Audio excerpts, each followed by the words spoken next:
बुद्ध आणि त्यांचा धम्म या ग्रंथाचे वाचन. रठ्ठपाल यांचे प्रवर्तन. एकदा तथागत आपल्या भिक्खू संघासह कुरु देशामध्ये चारिका करीत असताना कुरु जनपदाच्या थुल्लकोटी नगरीत येथे विहार करीत होते. जेव्हा कुरीवासियांना हे कळले की तथागत थुल्लकोटीत नगरीत विहार करीत आहेत, तेव्हा कुरुवासीय तथागताच्या दर्शनार्थ पोहोचले. जेव्हा ते तथागताच्या सानिध्यात येऊन बसले, तेव्हा तथागतांनी त्यांना धर्मोपदेश केला. धम्मश्रवण केल्यानंतर थुल्लकोटीत नगरीतील ब्राह्मण आणि गृहपतींनी कृतज्ञतापूर्वक तथागतांचे आभार व्यक्त केले. ते उठले व श्रद्धाभक्तिभावाने वंदन करून निघून गेले. त्या ब्राह्मण गृहपतीमध्ये रठ्ठपाल नावाचा एक तरुण बसलेला होता. तो श्रेष्ठ, कुलोत्पन्न आणि आपल्या कुटुंबाचा सर्वात लहान वंशज होता. त्यांच्या मनात विचार आला, माझ्या समजुतीनुसार तथागतांनी जो धम्म शिकविला त्यानुसार घरी राहून उच्च जीवनावस्था, परिशुद्धता आणि परिपूर्णता प्राप्त करणे ही सोपी गोष्ट नाही. मी जर का केशवपन केले, दाढी केली, पीत वस्त्र धारण केले, गृहत्याग करून गृहहीन परिवाजरक झालो तर काय होईल? जेव्हा थुल्लकोटीत नगरीतील ब्राह्मण फार दूर गेलेले नव्हते, तेव्हा रठ्ठपाल परत आला आणि तथागतांना वंदन करून त्याने आपल्या मनातील विचार तथागतांना सांगितला आणि प्रवज्जा व उपसंपदा देऊन तथागताच्या संघात प्रवेश देण्याचे त्याने विनंती केली. तथागतांनी विचारले, रठ्ठपाल, याकरिता आपल्या मातापित्याची संमती आहे काय? नाही तथागत. ज्यांना त्यांच्या मातापित्याची संमती नाही त्यांना तथागत प्रवज्जा देत नाहीत. तथागत, मी मातापित्यांची संमती मिळवण्याचा प्रयत्न करीन. आणि मोठ्या आदराने तथागतांचा निरोप घेऊन आपल्या आईवडिलांच्या कडे गेला. त्याने त्यांना विचार सांगितले आणि भिक्खू होण्याकरिता परवानगी मागितली. आईवडील म्हणाले, बाळ रठ्ठपाल, तू आमचा एकुलता एक मुलगा आहेस आणि फार लाडका आहेस. तू सुखाने जगत असून लहानपणापासून सुखातच वाढला आहेस. तुला दुःखाचा मुळीच अनुभव नाही. जा, खा, पी आणि जीवनाचा आनंद घे. सुखाने सत्कृत्य करीत राहा. आम्ही तुला संमती देणार नाही. तुझ्या मृत्यूने आम्ही अनाथ होऊ आणि आम्ही सुखाने जगू शकणार नाही. तू आमच्यासोबत राहत असताना गृहत्याग करून भिक्खू व्हावे याकरिता आम्ही तुला परवानगी का द्यावी? दुसऱ्यांदा आणि परत तिसऱ्यांदा रठ्ठपालांनी तीच विनंती केली आणि त्यांच्या आईवडिलांनी ती पुन्हा पुन्हा नाकारली. मातापित्याची संमती न मिळाल्यामुळे त्या तरुणाने उघड्या जमिनीवर लोळण घेतली आणि म्हणाला, एक तर मी भिक्खू होईल किंवा प्राणत्याग करेल. भिक्खू होण्यास विरोध करून त्याचे मातापिता त्याला उठून बसण्यास सांगू लागले. रठ्ठपाल काही बोलला नाही. 2-3 वेळा विनंती केली तरी तो निशब्द राहिला. यानंतर रठ्ठपालाच्या मातापित्यांनी त्यांच्या मित्रांची भेट घेऊन त्यांना सर्व गोष्ट कथन केली. त्यांनी ते रठ्ठपालास सांगितले तेच त्यांच्या मित्रांनी त्यास आग्रहपूर्वक सांगावे याकरिता विनंती केली. त्यांच्या मित्रांनी त्यास 3 वेळा विनंती केली, पण तो एकही शब्द बोलला नाही. तेव्हा त्याचे मित्र रठ्ठपालाच्या मातापित्यास म्हणाले, रठ्ठपाल जमिनीवर पडून एकच गोष्ट सांगत आहे की एक तर मी मरून जाईल, नाहीतर भिक्खू होईल. जर का तुम्ही त्यास परवानगी दिली नाही तर तो जिवंत उठणार नाही. पण जर का तुम्ही त्यास संमती दिली तर तो भिक्खू झाल्यावर तुमच्या दृष्टीसमोर राहील. जर भिक्खू जीवन जगणे त्यास आवडले नाही तर तो दुसरे काही न करता परत तुमच्याकडेच येईल. म्हणून त्यास संमती द्या. रठ्ठपालाचे मातापिता म्हणाले, ठीक आहे, परंतु भिक्खू झाल्यावर त्याने येथे येऊन आमची भेट घेतली पाहिजे. रठ्ठपालच्या मित्रांनी त्यास मातापित्यांनी परवानगी दिल्याचे सांगितले आणि भिक्खू झाल्यानंतर मातापित्यांना त्याने भेटण्यास गेले पाहिजे हेही सांगितले. तेव्हा रठ्ठपाल उठला आणि थकवा दूर झाल्यावर तो तथागताकडे गेला. त्यांना वंदन करून तथागतांच्या सानिध्यात बसून तो म्हणाला, मी माझ्या मातापित्यांची संमती मिळवली आहे. मला संघात प्रवेश मिळावा असे मी विनंती करीत आहे. संघात त्यास प्रवेश देण्यात आला आणि त्यांच्या संघप्रवेशास तथागतांच्या द्वारे पुष्टी देण्यात आली. थुल्लकोटीत नगरीत आवश्यकतेनुसार विहार करून झाल्यावर 2 सप्ताहानंतर तथागत दानयात्रेकरिता श्रावस्तीस निघाले आणि तेथे तथागतांनी अनाथपिंडिकाच्या सुखदायी सुंदर जेतवनात विहार करू लागले.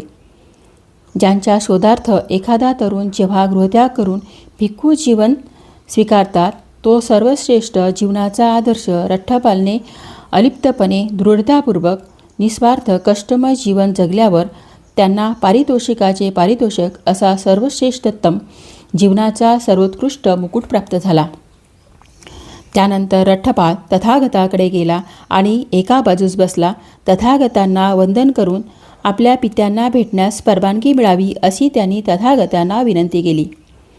रठ्ठपालाच्या हृदयातील विचारांचे आपल्या हृदयात सूक्ष्मपणे निरीक्षण केल्यानंतर तथागतांना असे आढळले की रठ्ठपालास मिळालेल्या धम्मशिक्षेमुळे तो जे श्रेष्ठतम धम्मजीवन जगत आहे त्याचा त्याग करून रठ्ठपाल परत कधीही सर्वसामान्य भौतिक जीवनाच्या खालच्या पातळीवर जाणार नाही. आणि हे जाणून तथागतांनी त्याला केव्हाही मातापित्यांच्या भेटीत जाण्याची अनुज्ञा दिली. तेव्हा उठून अत्यंत आदराने तथागताचा निरोप घेतल्यावर आपले अंथरण्याचे आणि पांघरण्याचे चिवर व्यवस्थित बाजूला ठेवून आपले चिवर व पात्र घेऊन चारिका करीत अन्नदान स्वीकारण्याकरिता थुल्लकोटीत नगरीत पोचला. तेथे कुरुराजाच्या मृगवनात वास्तव्य केले.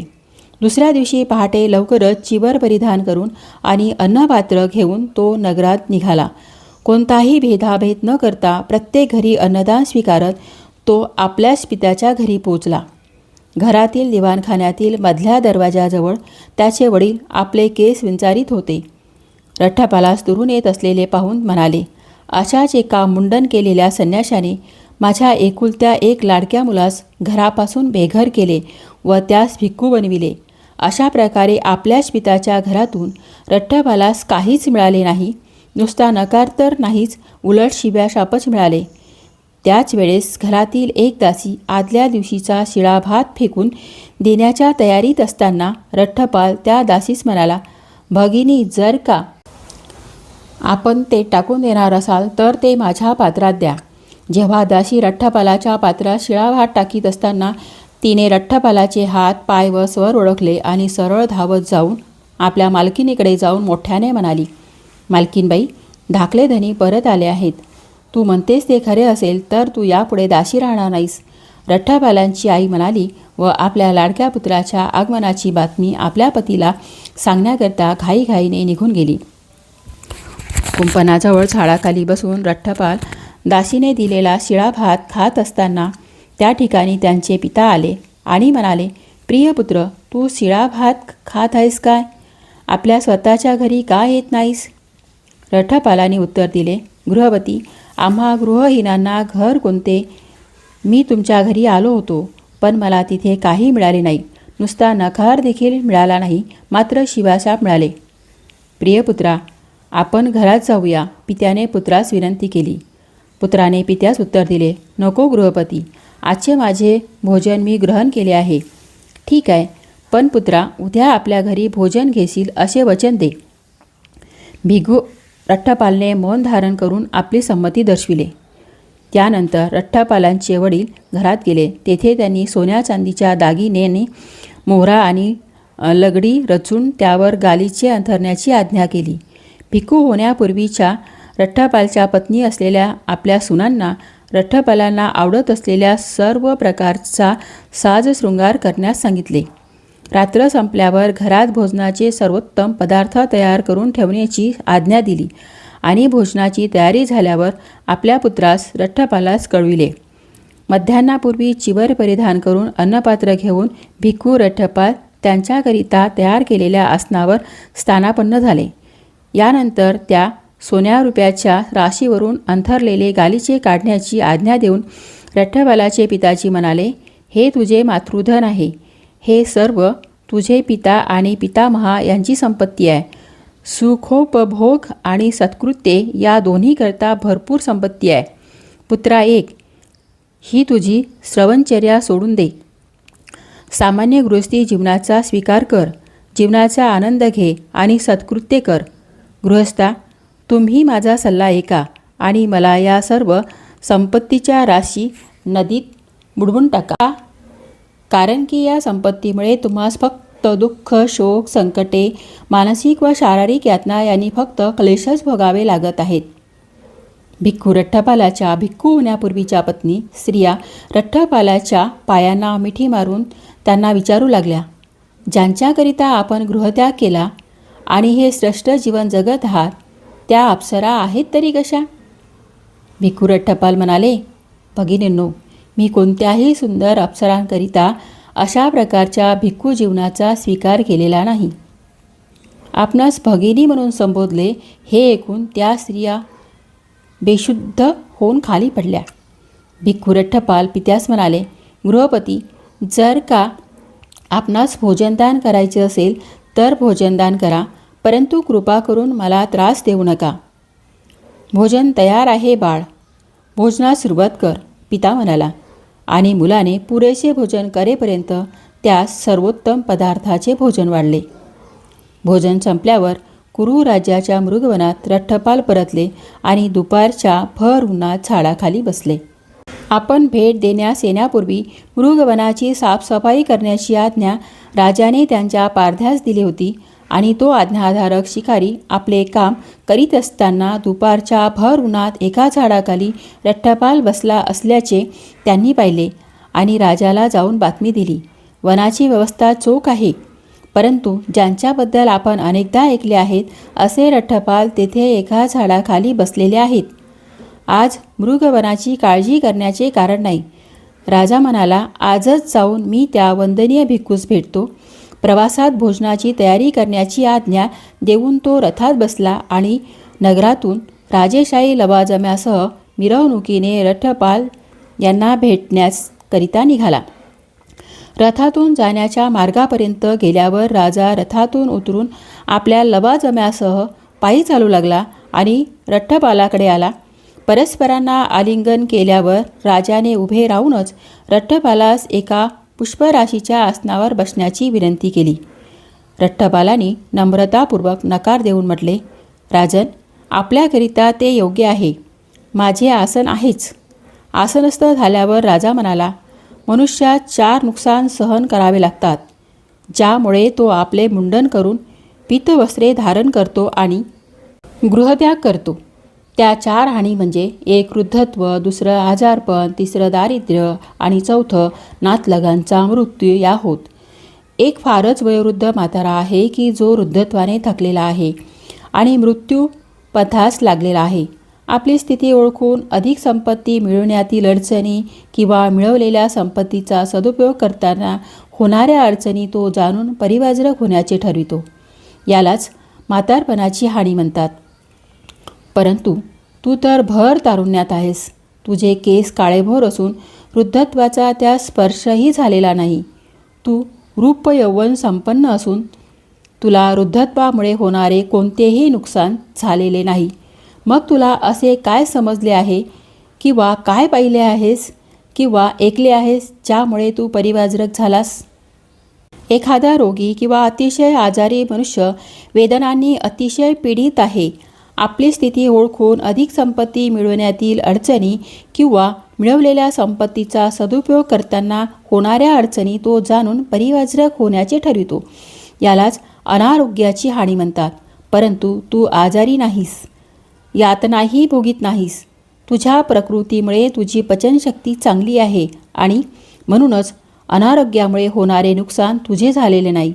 मग तुला असे काय समजले आहे किंवा काय पाहिले आहेस किंवा ऐकले आहेस ज्यामुळे तू परिवाजरक झालास, गृहत्यागाचा मार्ग स्वीकारलास? एखादा श्रीमंत आणि वैभवशाली व्यक्ती काही काळाने हळूहळू आपले वैभव गमावतो. गरिबी येते. आपली स्थिती ओळखून अधिक संपत्ती मिळविण्यातील अडचणी किंवा मिळवलेल्या संपत्तीचा सदुपयोग करताना होणाऱ्या अडचणी तो जाणून परिवाजरक होण्याचे ठरवितो. यालाच दारिद्र्य हानी म्हणतात. परंतु तू गरीब नाहीस. थुल्लकोटीतील नगरीतील श्रेष्ठीच्या घराण्यातील तू सुपुत्र आहेस आणि तुझ्या संपत्तीची हानी देखील झालेली नाही. मग तुला असे काय समजले आहे किंवा काय पाहिले आहेस किंवा ऐकले आहेस ज्यामुळे तू परिवाजरक झालास, गृहत्यागाचा मार्ग स्वीकारलास? मग नातेसंबंधाची हानी म्हणजे काय? जसे रठ्ठपाल, एखाद्यास पुष्कळसे मित्र असतात, ओळखीचे देखील भरपूर असतात आणि नातेवाईक देखील असतात. परंतु कालांतराने हे नातेसंबंध, मित्रपरिवार हळूहळू कमी कमी होत जातो आणि मग तो विचार करतो, पूर्वी मला फार मित्र होते, ओळखीचे भरपूर लोक होते आणि नातेवाईकसुद्धा खूप होते, परंतु हळूहळू हे सर्व कमी झाले आहेत.